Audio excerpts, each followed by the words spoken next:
मौर्य सम्राट अशोक पर रखा गया है।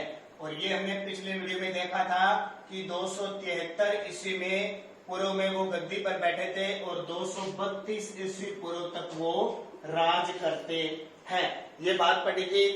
और अशोक ने कैसे कलिंग पर आक्रमण किया, उसके पुत्र पुत्रियों के बारे में सारी चर्चा की थी। अब आगे हम बात करते हैं, अशोक ने बेरी घोष की जगह, उस युद्ध के बाद बेरी घोष की जगह क्या अपना लिया, दंभ घोष अपना लिया, दंभ घोष अपना लिया। ये हमने पढ़ा था, अपना लिया यानी युद्ध की जगह अब धर्म की नीति, सारे धार्मिक काम करेगा। और एक गुरु थे मोगली पुत्र तिस, मोगली पुत्र तिस के प्रभाव में आकर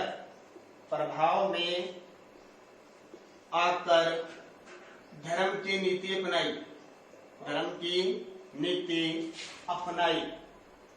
ठीक है, ये आपके लिए इंपॉर्टेंट। उसके बाद में इसने क्या किया, इसने अपने राज्याभिषेक के 10वें वर्ष बोध गया की यात्रा की।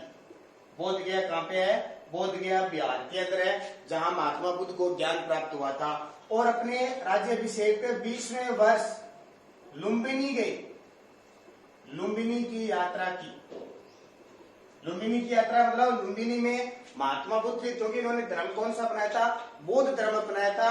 और लुम्बिनी नेपाल के अंदर है, ध्यान रखना, नेपाल में गए थे 20वें वर्ष, और वहां महात्मा बुद्ध का जन्म हुआ था लुम्बिनी में, वहां की यात्रा की। और 10वें वर्ष में बोध गया, जहां महात्मा बुद्ध को ज्ञान प्राप्त हुआ था, वहां की यात्रा की थी। फिर देखो, एक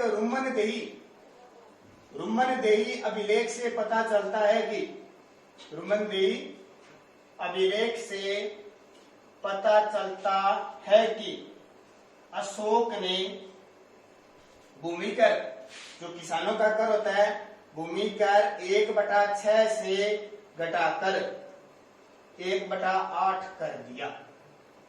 ठीक है, 1/6 से घटाकर कितना कर दिया, 1/8 कर दिया। किस अभिलेख से पता चलता है, रोमन अभिलेख से पता चलता है। उसके बाद में अशोक ने क्या किया, देखिए थोड़ी सी दोबारा बता देता हूँ।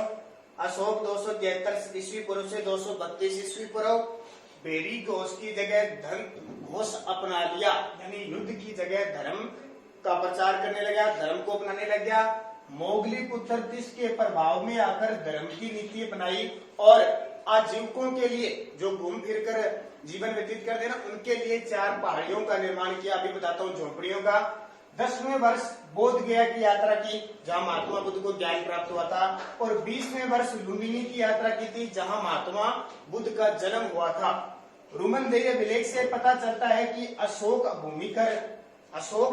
भूमिकर का 1/6 भाग से घटाकर कम लेने लग गया।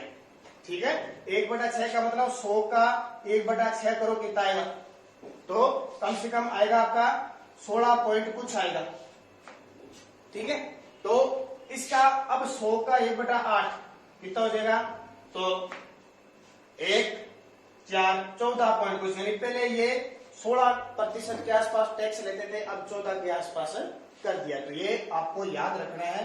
ठीक है, ये 12% के आसपास ले गया, तो आपको किताब में 1/6 1/8 दिए। और देखो, अशोक ने धर्म की नीति अपनाकर क्या क्या किया, ये याद रखना।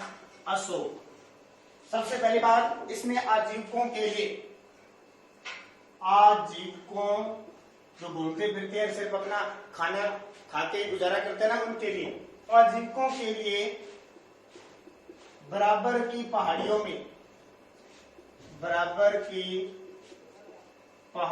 में झोंपड़ियों का निर्माण करवाया। पहले झोंपड़ियां होती थी, जैसे आज निवास स्थान रहते हैं, का निर्माण करवाया। नाम याद रखना इन झोंपड़ियों के, कर्ण, सुदामा, चापार, विश्व झोंपड़ी। सुदामा, चापार, कर्ण और विश्व झोंपड़ी। ये रहने के लिए बराबर की पहाड़ियां थी, वहां पे गुफाओं का निर्माण कर दिया। झोंपड़ियां कह सकते हैं, गुफा कह सकते हैं, इनका निर्माण करवाया।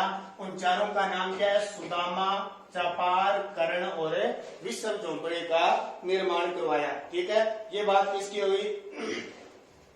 अशोक की हो गई। और अशोक भारत का पहला शासक, भारत का पहला शासक, देखिए भारत का पहला शासक जिसने अपने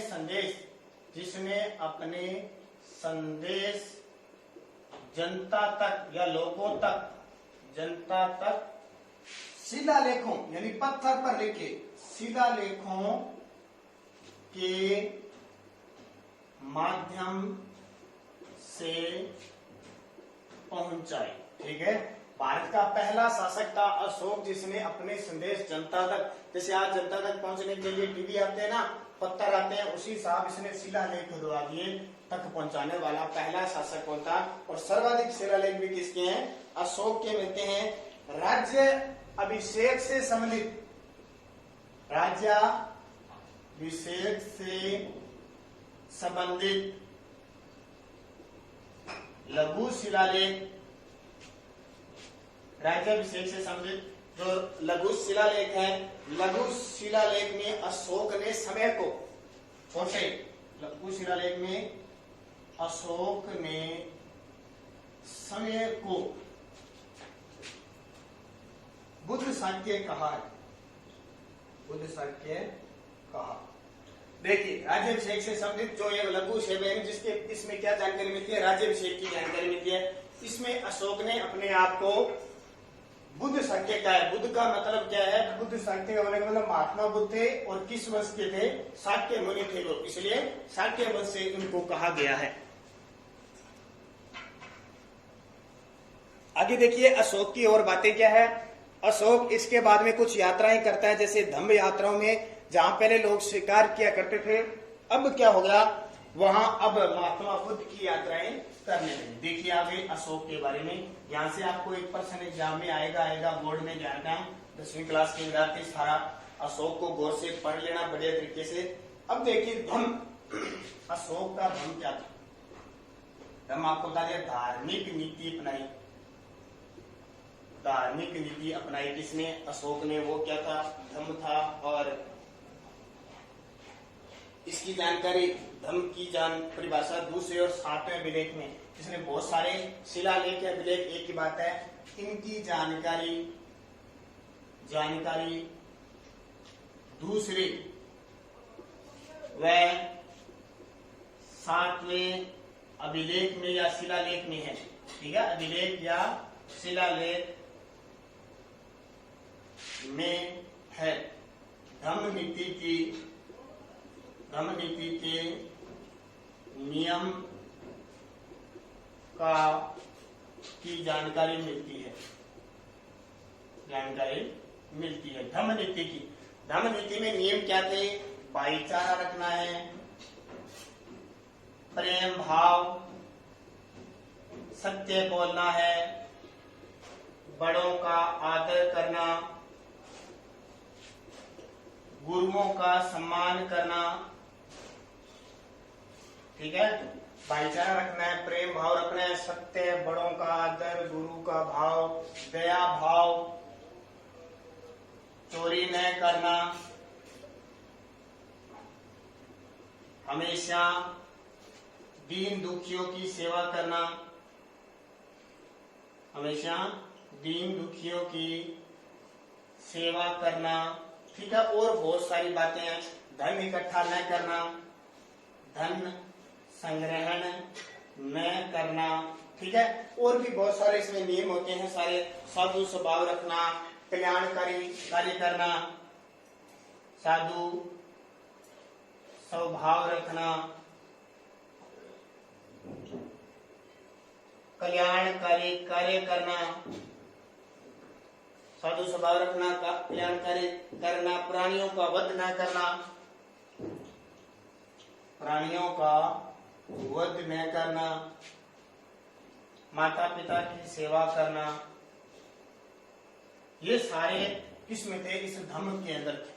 जो धम्म था उसके बारे में थे। बहुत सारी बातें इसमें लिखी हुई है। मित्रों से व्यवहार रखना, ठीक है, अल्पव्यय सब कुछ। और इसमें इसने महात्मा बुद्ध की जो त्रिरत्न है, बुद्ध धम्म और संघ, कौन कौन से? बुद्ध, धम्म और संघ के बारे में भी आस्था प्रकट की है। तो ये बातें सारी आपको याद रखनी है। अब अगला वीडियो फिर आएगा, फिर अशोक के बारे में, उनकी कौन कौन सी यात्रा थी, किसमें क्या उन्हें प्रतिबंध लाया था, कैसे उसका प्रशासन चलता था, उसके बारे में बात करें।